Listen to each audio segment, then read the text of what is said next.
নমস্কাৰ সবাই আৰম্ভ কৰিছে আছামিজ ট্ৰেণ্ডিং আজি 9 অক্টোবৰ আৰু আজিৰ দিনটোৰ কেইবাটাও গুৰুত্বপূৰ্ণ খবৰ লৈ আহিছো আৰু এনেধৰণৰ খবৰসমূহ নিতৌ চাবলৈ চেনেলটো ছাবস্ক্ৰাইব কৰি ভিডিঅ'টোত এটা লাইক কৰি দিবলৈ আজিৰ দিনটোৰ প্ৰথমটো গুৰুত্বপূৰ্ণ খবৰ জুবিন গাৰ্গৰ মৃত্যুৰ তদন্তৰ সন্দৰ্ভত আজি প্ৰতিক্ৰিয়া প্ৰকাশ কৰিছে মুখ্যমন্ত্ৰী ডক্টৰ হিমন্ত বিশ্ব শৰ্মাই ৰাইজে আমাক ধন্যবাদ দিব লাগে বুলি মন্তব্য মুখ্যমন্ত্ৰী ডক্টৰ হিমন্ত বিশ্ব শৰ্মাৰ জুবিন গাৰ্গৰ ঘটনাক লৈ 5 জনক গ্ৰেপ্তাৰ কৰিছো জুবিন গাৰ্গক আমি ন্যায় দিমেই বুলি মন্তব্য কৰিছে মুখ্যমন্ত্ৰী গৰাকীয়ে বিজেপিয়ে জুবিন গাৰ্গক ন্যায় দিবই বিজেপিয়ে যিমান কৰিছে কংগ্ৰেছে তাৰ 10% নকৰিলে কয় আজিলৈকে কংগ্ৰেছে কাক ন্যায় দিছে প্ৰশ্ন উত্থাপন কৰিছে মুখ্যমন্ত্ৰী হিমন্ত বিশ্ব শৰ্মাই ৰাইজে যাক যাক সন্দেহ কৰিছে আমি তাকেই গ্ৰেপ্তাৰ কৰিছো কম দিনৰ ভিতৰত আমি সকলোকে গ্ৰেপ্তাৰ কৰিছো আমি নাটক কৰি থকা নাই জুবিন গাৰ্গৰ মৃত্যুৰ তদন্তক লৈ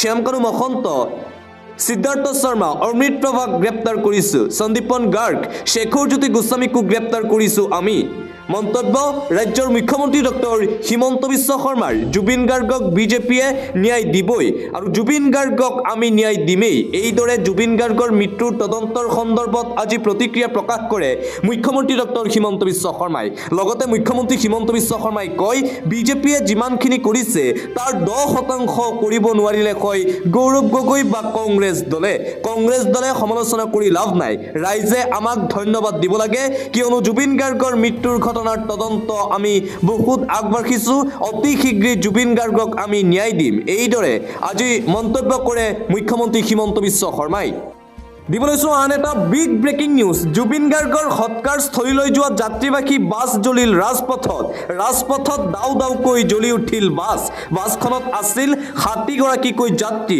আছিল শিশু জুবিন গাৰ্গৰ সমাধি ক্ষেত্ৰ সোণাপুৰলৈ ৰাওনা হৈছিল বাছখন আৰু ৰাজপথতেই দাউকৈ জ্বলি উঠিল যাত্ৰীবাহী বাছ জুবিন গাৰ্গৰ সমাধি ক্ষেত্ৰলৈ যোৱা যাত্ৰীবাহী বাছত অঘটন চলন্ত অৱস্থাত জ্বলি চাৰখাৰ যাত্ৰীবাহী বাছ মদনপুৰ টোল গেটৰ সমীপত এই ভয়ংকৰ ঘটনা সংঘটিত হয় 60 গৰাকী যাত্ৰী আছিল বাছখনত আৰু সেই বাছ জ্বলি চাৰখাৰ মঙ্গলদৈৰ পৰা সোণাপুৰ অভিমুখী আছিল যাত্ৰীবাহী বাছখন জুই জ্বলাৰ পাছতে যাত্ৰীৰ মাজত হাহাকাৰ পৰিস্থিতিৰ সৃষ্টি হয় কদম্পি প্ৰাণ ৰক্ষা আটায়েৰে কোনো এজন লোক আঘাত পোৱা নাই বা তেনে কোনো অঘটন সংঘটিত হোৱা নাই বাছখনত আছিল 60 গৰাকীকৈ যাত্ৰী জুবিন গাৰ্গৰ সোণাপুৰৰ সমাধিস্থলীলৈ ৰাওনা হৈছিল আৰু তাৰ মাজতে ৰাজপথত দাউকৈ জ্বলি উঠিল যাত্ৰীবাহী বাছ পৰৱৰ্তী খবৰ এছআইটিয়ে তদন্ত কৰি আছে জুবিনে বহু সময়ত তেওঁলোকক পইচা ৰাখিব দিছিল তেওঁলোকে ডায়েৰী মেইনটেইন কৰে সেইসমূহ চাব এছআইটিয়ে জুবিন গাৰ্গৰ দেশৰক্ষী নন্দেশ্বৰ বৰা আৰু পৰেশ বৰাৰ টকা পইচা লেনদেন সন্দৰ্ভত এই মন্তব্য কৰিছে জুবিন গাৰ্গৰ পত্নী গৰিমা শইকীয়া গাৰ্গে কয় মই জুবিন গাৰ্গৰ লেনদেনৰ বিষয়ে জনা নাছিলো জুবিন গাৰ্গৰ টকা পইচাৰ হিচাপ মই ৰখা নাছিলো তেওঁ সেইবোৰ মোৰ লগত শ্বেয়াৰ নকৰিছিল এছআইটিয়ে তদন্ত কৰি আছে জুবিনে বহু সময়ত তেওঁলোকক পইচা ৰাখিব দিছিল তেওঁলোকে ডায়েৰী মেইনটেইন কৰে এই মন্তব্য কৰিছে জুবিন গাৰ্গৰ পত্নী গৰিমা শইকীয়া গাৰ্গে অন্য এটা খবৰ পিখাছে শাস্তি পাবই লাগিব জুবিন দাক লক্ষ্মণ ৰেখাৰ মাজত সোমাই দিয়া হৈছিল মই ন্যায় বিচাৰিছো মূল কথাৰ পৰা আঁতৰি এছামে আন বিষয়ত ব্যস্ত হৈ পৰিছে চিআইডিৰ কাৰ্যালয়ত বিস্ফোৰক মন্তব্য পাৰ্থপ্ৰতিম গোস্বামীৰ মন্তব্য জুবিন দাই ন্যায় পাবই লাগিব পিখাছে শাস্তি পাবই লাগিব জুবিন দাক লক্ষ্মণ ৰেখাৰ মাজত সোমাই দিয়া হৈছিল মই ন্যায় বিচাৰিছো জুবিন দাক মুঠতে ন্যায় দিবই লাগিব মন্তব্য পাৰ্থপ্ৰতিম গোস্বামীৰ আন এটা গুৰুত্বপূৰ্ণ খবৰ মুখ্যমন্ত্ৰী হিমন্ত বিশ্ব শৰ্মাৰ পত্নী ৰিণিকী ভূঞা শৰ্মাই বিধায়ক অখিল গগৈৰ বিৰুদ্ধে মানহানি গোচৰ ৰুজু কৰাৰ পিছতেই আজি অখিল গগৈ ৰিণিকী ভূঞা শৰ্মালৈ পত্ৰ লিখে ৰিণিকী ভূঞা শৰ্মালৈ বিধায়ক অখিল গগৈৰ পত্ৰ লিখিছে আপোনাৰ মানহানিৰ বাবে নহয় জুবিন দাৰ মানহানিৰ বিৰুদ্ধেহে যুঁজ হিমন্ত বিশ্ব চৰকাৰক তদন্ত প্ৰক্ৰিয়া ক্ষিপ্ৰতাৰে কৰাৰ আহ্বান বিধায়কগৰাকীৰ। পত্ৰখনত লিখিছে, আপোনাৰ মানহানিৰ বাবে নহয়, জুবিনদাৰ মানহানিৰ বিৰুদ্ধেহে যুঁজ। জুবিনৰ হত্যাত অভিযুক্তসকলৰ প্ৰতি চৰকাৰ নৰম হৈছে নেকি বুলি প্ৰশ্ন বিধায়ক অখিল গগৈৰ। যদি ছিংগাপুৰলৈ পঠিয়াব বিচাৰিছে, বিধানসভাৰ অধ্যক্ষলৈ পত্ৰ লিখক। ৰিণিকী ভূঞাই তৰা গোচৰলৈ ভয় নকৰে বিধায়ক অখিল গগৈয়ে। সত্য প্ৰতিষ্ঠাৰ বাবে বন্দুকৰ গুলী খাবলৈও প্ৰস্তুত বুলি উল্লেখ কৰিছে অখিল গগৈয়ে। তদন্ত প্ৰক্ৰিয়া খৰতকীয়া কৰিবলৈ মুখ্যমন্ত্ৰী হিমন্ত বিশ্ব শৰ্মাক হেঁচা প্ৰয়োগৰ আহ্বান। মুখ্যমন্ত্ৰী হিমন্ত বিশ্ব শৰ্মাক ৰাজধৰ্ম পালন কৰিবৰ বাবেও আহ্বান জনোৱাৰ প্ৰস্তাৱ। মুখ্যমন্ত্ৰীক আজে বাজে কথা বন্ধ কৰিবৰ বাবেও আহ্বান জনোৱাৰ প্ৰস্তাৱ। এইদৰে ৰিণিকী ভূঞা শৰ্মালৈ পত্ৰ লিখিল শিৱসাগৰ সমষ্টিৰ বিধায়ক তথা ৰাইজৰ দলৰ সভাপতি অখিল গগৈয়ে। আন এটা অতিকৈ গুৰুত্বপূৰ্ণ খবৰ, জুবিন গাৰ্গৰ ন্যায় অকল তেওঁৰ পৰিয়ালেই নহয়, সমগ্ৰ অসমবাসীয়ে অপেক্ষা কৰি আছে। ছিংগাপুৰত জুবিন গাৰ্গে পানীত অসহায় হৈ থকাৰ সময়ত হাঁহি খিকিন্দালি কৰি থকাসকলক চোঁচৰাই আনিব লাগে। সিদ্ধাৰ্থৰ লগত শ্যামকানু মহন্তৰ এনে কি মিতিৰালি আছিল যে কেৱল এজন বাদ্যযন্ত্ৰী লৈ ছিংগাপুৰলৈ জুবিন গাৰ্গক নিছিল। পুনৰবাৰ জুবিন গাৰ্গৰ মৃত্যুৰ ন্যায়ৰ দাবীত এইদৰে সৰব হৈ পৰিছে সদৌ অসম ছাত্ৰ সন্থাৰ সভাপতি উৎপল শৰ্মা।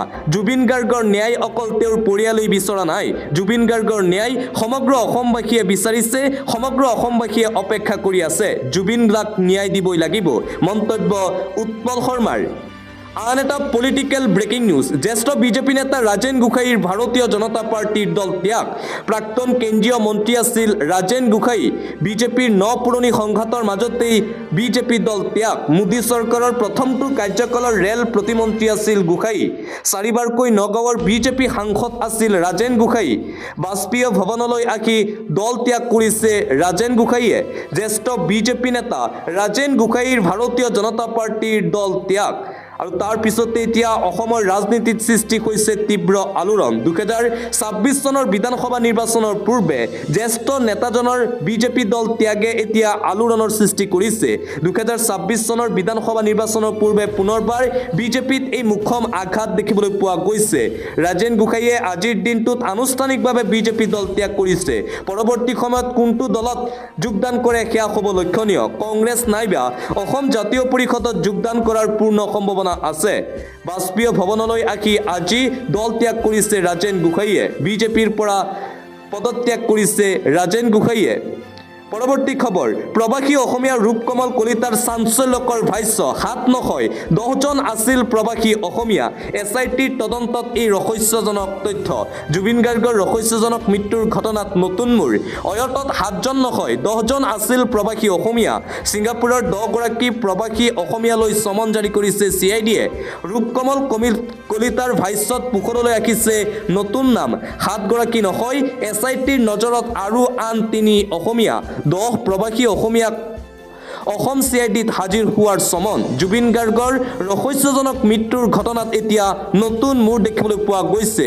নিতৌ ন তথ্য পোহৰলৈ আহি আছে জুবিন গাৰ্গৰ মৃত্যুক লৈ।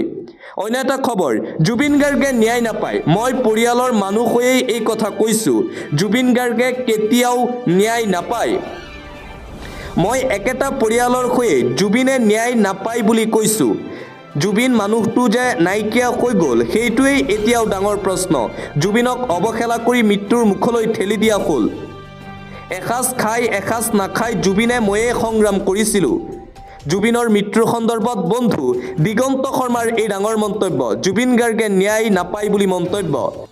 আন এটা ব্ৰেকিং নিউজ, শ্যামকানু মহন্তৰ বিৰুদ্ধে EDয়ে ৰুজু কৰিলে গোচৰ। পোহৰলৈ আহিছে বৃহৎ ধন আত্মসাতৰ তথ্য।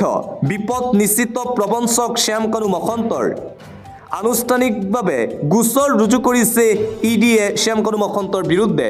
পোহৰলৈ আহিছে বৃহৎ বিত্তীয় কেলেংকাৰী। অনুষ্ঠান আয়োজনৰ নামত ধন আত্মসাতৰ তথ্য লাভ কৰিছে CIDয়ে। দুদিন জেৰাৰ পিছত EDয়ে ল'লে কঠোৰ ব্যৱস্থা শ্যামকানুৰ বিৰুদ্ধে। নামে বেনামে একাধিক প্ৰতিষ্ঠান গঢ়ি তুলিছিল শ্যামকানু মহন্তই। একেটা কোম্পানীৰ নামত উদ্ধাৰ পৃথকে পৃথকে পান কাৰ্ড। বিভিন্ন সূত্ৰৰ সৈতে ধনৰ লেনদেন চলিছিল কোম্পানীত। শ্যামকানু মহন্তৰ লগতে পত্নী অনিতা ডেকা মহন্তও জড়িত আছিল লেনদেনত। ইডিয়ে চলোৱা নথি পৰীক্ষাত বিস্ফোৰক তথ্য ফাদিল হৈছে। বিগত 2টা দিনত বিভিন্ন অনুষ্ঠানৰ তথ্য পৰীক্ষা কৰিছিল ইডিয়ে। বিপদ নিশ্চিত প্ৰবঞ্চক শ্যামকানু মহন্তৰ মুঠ 12টা বেংক একাউণ্ট ফ্ৰিজ কৰা হৈছে। 12টাৰ 7টা একাউণ্ট HDFC বেংকৰ SITয়ে সংগ্ৰহ কৰিছে একাউণ্টৰ ষ্টেটমেণ্ট। মুঠতে মহা বিপদত এতিয়া ফেষ্টিভেল মহন্ত শ্যামকানু মহন্ত। পৰৱৰ্তী খবৰ, ছিংগাপুৰৰ এম্বেছাডৰক সাক্ষাৎ কৰিব মুখ্যমন্ত্ৰী হিমন্ত বিশ্ব শৰ্মাই। ছিংগাপুৰত নিমাত হৈ থকা প্ৰৱাসী অসমীয়াক অসমলৈ অনা হ'ব বুলি ঘোষণা মুখ্যমন্ত্ৰী শৰ্মাৰ। সকলো ব্যৱস্থা কৰিব ৰাজ্য চৰকাৰে। অসম আৰক্ষী ছিংগাপুৰলৈ গৈ তদন্ত কৰাটো সম্ভৱ নহয়। কোনো দেশৰ কোনো আৰক্ষী ক'তো যাব নোৱাৰে, গতিকে অসম আৰক্ষী ছিংগাপুৰত যাব নোৱাৰে। ছিংগাপুৰ আৰক্ষীয়ে তদন্তৰ ক্ষেত্ৰত আমাক সহায় কৰিব। কোনো চৰকাৰে আন এখন দেশলৈ যাবলৈ ভিছা প্ৰদান নকৰে। ছিংগাপুৰ আৰক্ষী আমাক সহায় কৰিব বুলি আমি নিশ্চিত। অক্টোবৰ মাহত মই ছিংগাপুৰৰ এম্বেছাডৰক দিল্লীত সাক্ষাৎ কৰিম বুলি মন্তব্য কৰিছে মুখ্যমন্ত্ৰী শৰ্মাই। আমাৰ কোনো ধৰণৰ অসুবিধা নহয় তদন্তৰ ক্ষেত্ৰত, মন্তব্য মুখ্যমন্ত্ৰী ডক্টৰ হিমন্ত বিশ্ব শৰ্মাৰ। আন এটা অতিকৈ গুৰুত্বপূৰ্ণ খবৰ, চৰকাৰ গঠনৰ পিছতে হাগ্ৰামা মহিলাৰীৰ একশ্যন দেখিবলৈ পোৱা গৈছে। প্ৰতিগৰাকী যোগ্য দৰিদ্ৰ পৰিয়ালে লাভ কৰিব PMৰ ঘৰ। কোনো স্কিমত নচলিব ৰাজনীতি। একশ্যন মুডত এতিয়া BTCৰ নতুন চিফ হাগ্ৰামা মহিলাৰী। একক সংখ্যাগৰিষ্ঠতা লাভ কৰি চৰকাৰ গঠনৰ পিছতেই হাগ্ৰামা মহিলাৰীৰ একশ্যন। BTCৰ প্ৰতিগৰাকী দৰিদ্ৰ পৰিয়ালে লাভ কৰিব চৰকাৰী আঁচনি। কোনো ধৰণৰ দুৰ্নীতি নহ'ব BTCত। প্ৰতি ঘৰ দৰিদ্ৰ পৰিয়ালে লাভ কৰিব PMৰ ঘৰ। BTCবাসীৰ বাবে ডাঙৰ ঘোষণা কৰিছে BTCৰ নতুন চিফ তথা BPF প্ৰধান হাগ্ৰামা মহিলাৰীয়ে।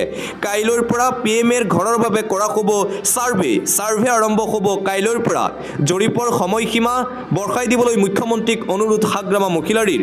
নতুনকৈ গঠন কৰা হ'ব BCDC TCLCC টাউন কমিটি উন্নয়ন প্ৰাধিকৰণ।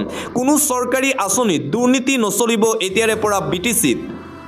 দৰিদ্ৰ পৰিয়ালৰ জৰীপৰ সময়ত কোনো ৰাজনীতিকৰণ নচলিব বুলি ঘোষণা কৰিছে হাগ্ৰামা মহিলাৰীয়ে। দুৰ্নীতি ধৰা পৰিলেই লোৱা হ'ব কঠোৰৰ পৰা কঠোৰ ব্যৱস্থা। যি আশালৈ জনতাই ভোট দিছে সকলোকে তাৰ প্ৰতি লক্ষ্য ৰাখিব হাগ্ৰামা চৰকাৰে। পৰিষদ গঠনৰ পিছতেই এই মন্তব্য পাৰিষদ দেশ হাস্ত বসুমতাৰীৰ। পৰৱৰ্তী খবৰ, এটা পলিটিকেল ব্ৰেকিং। বিজেপিত আন এক মুখ্যম আঘাত। যোৰহাটত এতিয়া বিজেপিত আঘাত দেখিবলৈ পোৱা গৈছে। জিলা উপ সভাপতিয়ে দল ত্যাগ কৰিলে বিজেপিৰ। লবিকেন্দ্ৰিক ৰাজনীতিৰ বাবে দল ত্যাগ কৰাৰ অভিযোগ। বিজেপি ত্যাগ কৰি উত্থাপন কৰিছে কেতবোৰ অভিযোগ। বিজেপি নেতা দিব্যজ্যোতি লিখকে ত্যাগ কৰিলে ভাৰতীয় জনতা পাৰ্টিৰ দল। শীঘ্ৰেই 20,000 বিজেপি কৰ্মীসহ AJPত যোগদান কৰাৰ সম্ভাৱনা। পৰৱৰ্তী খবৰ, ট্ৰেডিং কেলেংকাৰীৰ মাষ্টাৰ মাইণ্ড দীপাংকৰক আক্ৰমণ। DB ষ্টকৰ স্বত্বাধিকাৰী দীপাংকৰ বৰ্মনক চুৰিঘাট। গুৱাহাটী কেন্দ্ৰীয় কাৰাগাৰৰ ভিতৰত এই ঘটনা সংঘটিত হৈছে। পৰিকল্পিতভাৱে আক্ৰমণ কৰাৰ সন্দেহ। ট্ৰেডিং কেলেংকাৰীৰ মাষ্টাৰ মাইণ্ড আছিল দীপাংকৰ বৰ্মন। সংকটজনক অৱস্থাত হাস্পতালত ভৰ্তি কৰোৱা হৈছে দীপাংকৰক। চকুত গুৰুতৰভাৱে আঘাত পাইছে দীপাংকৰে। হাজাৰ কোটি টকাৰ কেলেংকাৰী সংঘটিত কৰিছিল দীপাংকৰে।